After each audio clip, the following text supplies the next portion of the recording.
Hey there, everybody, and welcome to our weekly online devotional we call Grandfather's Box. I got something here for you rather interesting. It's inside the box. This is actually a coin from an ancient city known as Akko. It's one of the oldest continuously inhabited cities in the world. Akko was first, let me make sure I get the right one for you here. Akko was first established somewhere around 1504 BC, 1450 BC,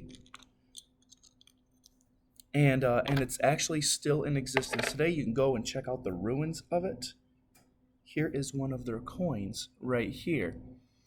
As a matter of fact, you can still go through there right now and see labyrinths and cities and streets that are remnant from different invaders, from the times of the invaders of the Crusades, the Muslims, the Ottoman conquerors, and this city has continuously been in existence and still is, though I don't believe it's fully inhabited today. But the reason I want to show this to you is it's actually mentioned way back in the book of Exodus as well. It's really interesting. If you know the story of the book of Exodus, what happens is the people of Israel had been enslaved in Egypt for some 400 years, roughly, multiple generations, and God had set them free. They went through a time of reckoning and a time of finding themselves, remembering who they were as children of God, 40 years in the desert, and then God brought them to what is commonly known as the Promised Land, the land of Canaan. This was actually the land of their descendants. If you know the story of Joseph in the coat of many colors, Joseph came from Canaan, if you didn't know that. And what's interesting about this is God tells them to drive out all the people living there. Now, this brings up one of the biggest concerns people have with the Old Testament, is when God tells them to do things like that, to drive them out, or even, yes, let's own it, God says to get rid of an entire culture, an entire community. And this can trip people up. This can be a hard word to grasp and say, why does the Bible say that? How can an all-loving, forgiving, grace-filled Jesus be the same God as the God in the Old Testament? And the answer is actually kind of interesting, because what we always need to do whenever there's a unknownness or concern in the scriptures, we need to do two things. Number one, read the scripture around it, okay, before and after it. So many times people take a single verse and they go, oh, God must mean this. Well, that'd be like me taking a single sentence you said out of context and saying, that must be what you believe. You know, that boat don't float, okay? You got to read the whole thing. Read the context around it. And often what that does is it clarifies things. If that doesn't help, there is another element involved that I've used. You dive into the history of it a little bit. And what's interesting is when you start to look at all the different cities that are mentioned at this moment when God says, drive these people out, something interesting begins to develop. They had some cultural elements about them that were not just unsavory, but very unhealthy. They were commonly participating in human sacrifice, in prostitution to raise funds for their gods. They were abusing little girls. There was a rampantness in their communities of just immoral stuff.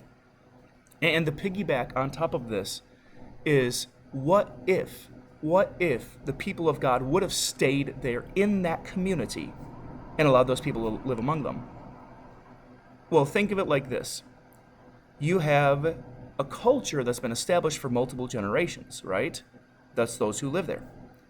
But then you have another set of people who have no remembrance. They're actually remembering their culture for the first time. They just spent 400 years in slavery in a polytheistic or multi-god community. They're really rediscovering themselves. And if they would have lived with those people in that spot, in that promised land that God had promised their descendants years and years ago, hundreds of years ago, then you can see just as well as I that it would be really easy for their culture to become corrupt, for them to start thinking, well, you know what, maybe this is okay or that's okay, and And the truth of God would be lost forever. I mean, the whole idea of what does love mean? What does it mean to give of oneself? Human sacrifice seems like such a foreign concept to us in our 21st century Western world. But we need to not forget this is not a foreign concept to all of humanity throughout culture and history. This could be a normal thing today if we weren't careful. And so God says, look, it's not comfortable, and it's not easy, but it is necessary. I was just talking with a friend a little earlier. It's like saying, I don't want to pull the spike that's been driven into my arm out. It's going to hurt. Well, just because it's going to hurt doesn't mean it's not the healthy thing to do. Check this out. Listen to this. It's from Judges chapter 1, way back in the Old Testament. I'm sorry, I said Exodus earlier, didn't I? Well, this is part of the Exodus story. But it's from Judges chapter 1.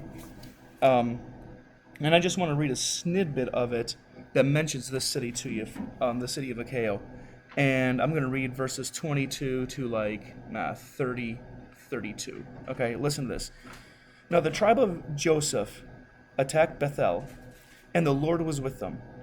When they sent the spies to Bethel, formerly called Luz, the spies saw a man coming out of the city, and they said to him, "Show us how to get into the city, and we will see that you are treated well." So he showed them, and they put the city to the sword, but spared the man and his whole family. He then went to the land of the Hittites, where he built a city called it Luz, which is the name of it to today. But Manasseh did not drive out the people of Beth Sharon, or Tanakh, or Dor, or Iblam, or Megil, and their surrounding settlements. For the Canaanites were determined to live in the land.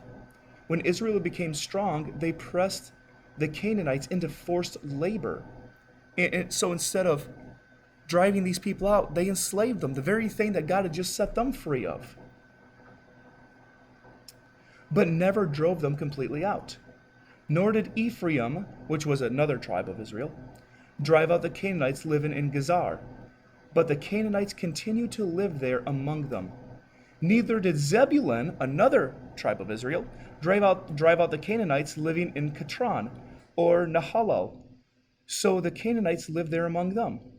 But Zebulun did subject them to forced labor. Nor did Asher drive them out from Akko, the one we're talking about, or Sidon, or Alab, or Akiz, or Haban, or Akram, or Rahab. The Asherites lived among the Canaanites, inhabitants of the land, because they did not drive them out. Now again, outside of context, this can sound like a pretty rough scripture. But we can't forget what's happening in the culture around this. God said, look, this is not healthy. This is not going to be good for you. It's going to be uncomfortable. It's going to be hard. Honestly, you're probably not going to want to do this. But it is the healthy thing to do. To have them go on their way, do their own thing, and rebuild the people of God. Well, we're kind of getting to the tail end of what we call the Holy Lenten season in the church. This is the season when we are called as Christians to become spiritually and physically uncomfortable. To recognize that it's not just about what we get out of it, all the blessings God's going to give us, how he's going to make us feel special and better and solve all of our problems for us. Because we need to not forget, he's not the servant and we're the master. He's the master and we're the servant. We can get that backwards sometimes and wonder why God doesn't bless us as much as we assume he should do it for us. But the point of Lent is to pull out that barb, that one infected thing in our life that is not healthy, that thing that is not helping us to become better. Jesus kind of said it like this. He said, the eye is a lamp unto the body, or unto the soul. Whatever you fill your eye with is what you're going to fill your soul with. Another way to say that is you become whom you're around. You're around negative people long enough, you'll become negative. You watch scary movies long enough, you probably get a little paranoid. You watch perverse stuff long enough, you're going to start thinking perversely. You become what you're around. So that raises the question, what do you want to become? Who do you want to be? Look, maybe you're going through Lent right now and you're trying to do something and you're failing at it a bit. I want you to know that's not a bad thing. That means you probably chose the right thing, okay? It's not much of a Lenten fast if we go, I'm going to fast from Brussels sprouts. And you don't like Brussels sprouts, like I don't. No, if it's difficult, you probably chose the right thing. That's a good thing. Don't give up. Keep on fighting. By the way, in the very next few verses after ours today, an angel actually shows up to Moses, to Aaron, I'm sorry, and he says,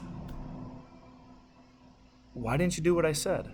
This is not going to turn out well. And you know what? It didn't.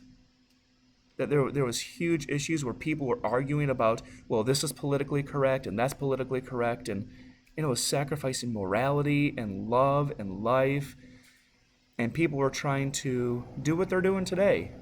Ye who yells the loudest is the one who has the morals. So whoever can be offended the loudest is the one that's considered right. I need something bigger than me. I need something beyond humanity, something that doesn't shift with the wind depending on whoever can be loud today. I need God. So, what's it look like for you to finish this Lenten season strong? To go about the uncomfortable thing, that's the healthy thing. To keep pulling out that barb little by little, just get her done. When you slip up, when you give up, whatever, just get back on your feet. Keep pushing forward. You got this, okay? You're not in this alone. We got this. God's got your back. Let's pray. Heavenly Father God, I'll own it. I'm not perfect. And I'm good at making mistakes. And sometimes I haven't been as disciplined as I wish I could be during this Lenten season or anything that I wrestle with. But God, I'm not going to give up. Thank you for what we call grace, the unearned, undeserved love, where you say, even though we don't get it right, you still got our back. We pray that you'd help us as we wrestle with that, to live into that. And we thank you for this season that calls us to something uncomfortable but healthy. We pray this all in Christ's name. Amen. I love you. Stay safe. God's peace. I'll see you next week.